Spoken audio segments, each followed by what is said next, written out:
आपका brilliance academy के अंदर। आज हम लोगों ने डिस्कस करना है ओम्स लॉ के बारे में। तो चलिए टाइम नहीं वेस्ट करते, फटाफट से डिस्कस करते हैं ओम्स लॉ।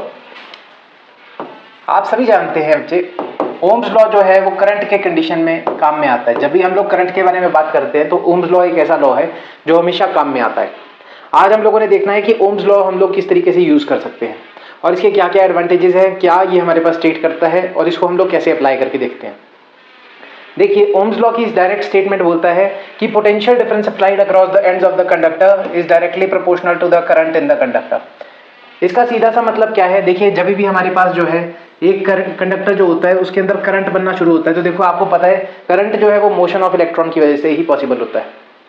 लास्ट लेक्चर में भी हमने ये डिस्कस किया था कि जब हमारा इलेक्ट्रॉन किसी एक स्पेसिफिक डायरेक्शन में मूव करता है तभी हमारे पास जो है करंट जो है जनरेट होता है किसी सर्किट के अंदर। अब ऐसी सिचुएशन में होगा क्या कि ये देखो, खुद तो कोई भी इलेक्ट्रॉन, खुद तो कोई चीज जो है मूव नहीं करती। मोशन का फर्स्ट लॉ यही बोलता है कि जब तक कोई एक्सटर्नल फोर्स आकर के किसी बॉडी पे अप्लाई नहीं होती, कोई चीज खुद से अपनी स्टेट ऑफ मोशन या रेस्ट को चेंज नहीं कर सकता।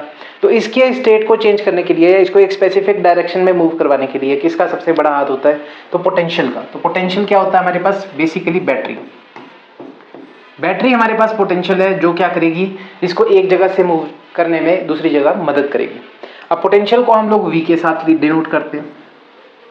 ऐसी कंडीशन में हमारे पास ये क्या बोलता है कि देखो, पोटेंशियल जो ओम्स लॉ है उसने डायरेक्टली स्टेट किया कि potential is directly proportional to the current. इसका मतलब क्या कि मैं जितना ज्यादा पोटेंशियल अप्लाई करके दूंगा सर्किट के अंदर, उतना ज्यादा मेरा करंट बनना चाहिए सर्किट के अंदर, जो कि कहीं ना कहीं बात सच है। क्योंकि देखो, पोटेंशियल हाई होगा तो इलेक्ट्रॉन के ऊपर लगने वाली फोर्सेज भी हाई होगी। इलेक्ट्रॉन के ऊपर लगने वाली फोर्सेज हाई होगी तो इससे क्या होगा, इलेक्ट्रॉन ज्यादा तेजी से आगे की तरफ को बढ़ेंगे। ठीक है, अगर हम लोग क्या करेंगे, इसको मूव करवाएंगे तो हमारे पास इसके ऊपर लगने वाली फोर्सेज भी बढ़ जाएगी। ऐसी कंडीशन में हमारे पास जो पोटेंशियल है that is directly proportional to the current associated with the conductor. ये पूरी कंडीशन यहां तक तो बिल्कुल सही है, पर कंडीशन तब बदल जाती है जब हम लोग प्रोपोर्शनैलिटी का साइन चेंज करके देखते हैं। देखो, जैसे ही प्रोपोर्शनैलिटी हटती है हमारे पास एक कांस्टेंट आ जाता है और उस कांस्टेंट को हम लोग R से रिप्रेजेंट करते हैं, where R stands for resistance, बच्चे कि आपके पास रेजिस्टेंस आ जाएगी इस पूरे फंक्शन के अंदर। रेजिस्टेंस क्या होती है, रेजिस्टेंस होती है एक तरीके की रुकावट, ऑब्स्ट्रक्शन। किसके लिए ऑब्स्ट्रक्शन, करंट के लिए ऑब्स्ट्रक्शन। अब सवाल ये है कि जब हमने पोटेंशियल अप्लाई किया और पोटेंशियल अप्लाई करने से इलेक्ट्रॉन की मूवमेंट होना शुरू हो गई और जहां कोई इलेक्ट्रॉन मूव करते हैं उससे ऑपोजिट डायरेक्शन में करंट भी बनना शुरू हो गया, यहां तक की कंडीशन तो बिल्कुल साफ साफ समझ में आ रही है। पर बीच में ऑब्स्ट्रक्शन कहां से आ गई, ये रुकावट कहां से आ गई बीच में।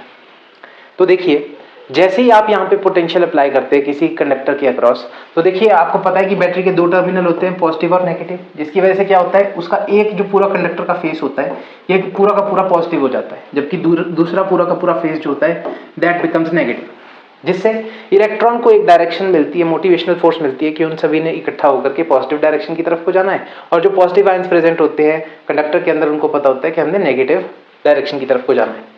पर होगा क्या, आप जब हैवी बैटरीज का यूज करेंगे तो ये इलेक्ट्रॉन के ऊपर बहुत ही ज्यादा जोर से पुल लगाएगा, जिसकी वजह से इलेक्ट्रॉन फटाफट इस टर्मिनल की तरफ को भागना शुरू करेंगे और जो पॉजिटिव आयंस होते हैं दूसरी तरफ को भागना शुरू करेंगे और रास्ते में एक दूसरे से क्या करेंगे, रास्ते में एक दूसरे से करेंगे कोलिजन। अब आपको पता ही है कि जब दो बॉडीज कोलाइड करती है तो उसमें फोर्स ऑफ फ्रिक्शन का काम आ जाता है, और जहां आपके पास फ्रिक्शन आ गई वहां पे अल्टीमेटली जो है वो हीट जनरेट हो जाती है। तो यहाँ पे क्या होंगे, हमारे पास हीट लॉसेस जो है वो देखने को मिलेंगे हमें। तो यहाँ पे हीट लॉसेस देखने के सामने आते हैं, जिसे हम लोग जो है वो रेजिस्टेंस बोलते हैं। तो यहाँ से हमारे पास ये रेजिस्टेंस आ जाता है, obstruction in the flow of current. जब आप हैवी बैटरी लगाओगे, इसका मतलब ये नहीं है कि करंट में सर्किट भी ज्यादा बनेगा, मतलब करंट भी ज्यादा बनेगा। इसका मतलब ये है कि उसके साथ साथ करंट बनने के साथ साथ फिर रेजिस्टेंस भी बढ़ने लग जाएगी। मतलब जो है कंडक्टिविटी किसी कंडक्टर की वो रेजिस्ट हो जाती है, मतलब कि उसमें ऑब्स्ट्रक्शन आ जाती है जब आप हैवी पोटेंशियल्स का यूज करते हो। तो मेरे हिसाब से आपको ओम्स लॉ अच्छे से समझ आ गया होगा। Thank you.